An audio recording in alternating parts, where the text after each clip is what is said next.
11ই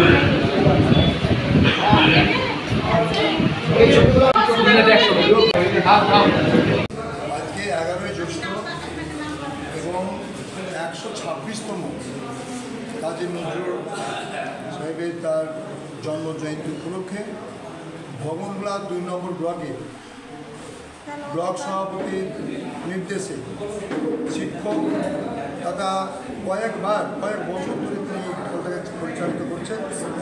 সম্মানীয় আব্দুর মহাশয়কে ধন্যবাদ জানাবো। এত প্রতিকূলের মধ্য দিয়ে মানুষ এখানে জমায়েত হয়েছে।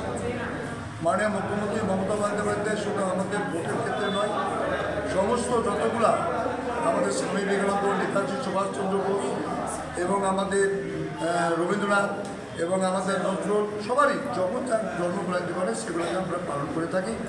আজকেও তার ব্যতিক্রম। আমরা ভবনগোলা 2 নম্বর ব্লকে আমাদের মাননীয় মুখ্যমন্ত্রীর নির্দেশ তথা অভিষেক বন্দ্যোপাধ্যায়ের অনুপ্রেরণায় জেলার সভাপতি অপূর্ব মহাশয়ের নির্দেশে আমাদের ব্লক সভাপতি আব্দুল রফের নির্দেশে আজকে আমরা এখানে জমায়েত হয়ে তার প্রতিকৃত মান্যতাকে তাকে শ্রদ্ধা জানিয়েছি।